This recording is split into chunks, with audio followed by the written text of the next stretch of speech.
మీకు చూపు తగ్గిందా? మీరు రాత్రి డ్రైవింగ్ చేసేటప్పుడు సరిగా కనిపించట్లేదా? దీనికి కారణం క్యాట్రాక్ట్ అవ్వచ్చు. Hi, this is doctor Jagadish, consultant ophthalmologist at Arete hospitals. Cataract అంటే ఏంటి? మామూలుగా మనము వాడుక భాషలో దీన్ని శుక్లము, లేకపోతే ముత్యము, లేకపోతే కంటి లోపల పొర అంటాము. ఈరోజు మనము దాని గురించి క్యాట్రాక్ట్ వచ్చే కారణాలు, దాని లక్షణాలు, దాన్ని ప్రివెంట్ చేసేదానికి ఎలా, ప్లస్ ట్రీట్మెంట్ గురించి మాట్లాడదాం. నేను మీకు కారణాలు చెప్పే ముందర కంటి వెలుగు ఎలా మన కంటి నరం మీద పడి మనకు చూపునిస్తుందో చెప్తాను. మనకు ఇమేజ్ మంచిగా కనిపించాలి అన్నా, మన చూపు మంచిగా కనిపించాలి అన్నా, మన బయట నుంచి వెళ్ళే లైట్ మన కంటి నరం మీద పడి, మన కంటి నరం మీద పడిన లైట్ మన బ్రెయిన్ దాన్ని ప్రాసెస్ చేస్తుంది. మన బ్రెయిన్లో విజువల్ కార్టెక్స్ అని ఉంటుంది. ఈ లైట్ మన నరం మీద పడడానికి కొన్ని స్ట్రక్చర్స్ నుంచి వెళ్తుంది. అన్నిటికంటే ముందు కంటి నల్లగుడ్డు అంటే కార్నియా, దాని నుంచి పాస్ అయ్యి, దాని తర్వాత కంటి లోపల దేవుడిచ్చిన ఒక అద్దం ఉంటుంది, దాన్ని కూడా లెన్స్ అంటాం మనం. దాని నుంచి వెళ్ళి కంటి నరం మీద అంటే రెటీనా మీద పడుతుంది.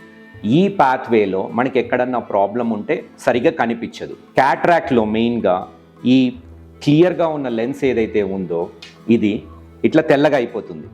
సో మనకి ఇప్పుడు లోపలికి ఇంకా లైట్ వెళ్ళడం కష్టం అయిపోతుంది. సో ఇనీషియల్ స్టేజెస్లో దీనికి వల్ల ఏమవుతుంది, దీనికి కారణాలు ఏముంటాయి ఇట్లా తెల్లగా కావడానికి? అన్నిటికంటే ప్రథమంగా కారణం వచ్చేసి వయసు.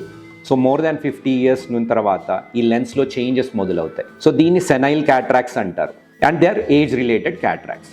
రెండో రీజన్, దెబ్బ తాకినందువల్ల కూడా తెల్లగా కావచ్చు. సో దీన్ని ట్రమాటిక్ క్యాట్రాక్ట్స్ అంటారు. అది కాకుండా సపోజ్ కంటికి ఇన్ఫెక్షన్ వచ్చింది, దానివల్ల కూడా క్యాట్రాక్ట్స్ ఫామ్ అవుతాయి. సో ఇవి కాకుండా కూడా జెనెటిక్గా కూడా ఎంబ్రియానిక్ స్టేజ్లోనే, అంటే పుట్టుకతోనే కొంతమందికి వస్తుంది, ఇంకా కొంతమందికి అడోలసెంట్ ఏజ్లో కూడా డెవలప్ అవుతాయి క్యాట్రాక్ట్స్. సో ఈ క్యాట్రాక్ట్ డెవలప్ అయినప్పుడు దాని లక్షణాలు ఏముంటాయి? సో ఇట్లా తెల్లగా అయిపోయింది కాబట్టి లెన్స్, దీని లోపల నుంచి లైట్ పాస్ కావడం చాలా కష్టం అయిపోతుంది. సో ఇప్పుడు తెల్లగా అయిపోయిన క్యాట్రాక్ట్లో కనిపించడం అంటే మన చూపు తగ్గిపోతుంది. ఫస్ట్ లక్షణం వచ్చి చూపు తగ్గిపోతుంది. సెకండ్ థింగ్, ఈ లైట్ ఏవైతే చూస్తావో ఆ లైట్ పక్కన హాలోస్ లాగా కనిపిస్తాయి, అంటే కాంతి వలయాలు అంటాం మనం తెలుగులో. అంటే ఒక లైట్ చుట్టూ కూడా తెల్లగా రౌండ్ రింగ్ లాగా కనిపిస్తుంది. అది రెండోది. మూడోది, కాంట్రాస్ట్ సెన్సిటివిటీ తగ్గిపోతుంది. అంటే మనం పర్సీవ్ చేసే కలర్స్ ఏవైతే ఉంటాయో అవి కొంచెం డిఫరెంట్గా కనిపిస్తాయి. మనం రాత్రిపూట చూడడానికి, డ్రైవ్ చేయడానికి కూడా కష్టమవుతుంది.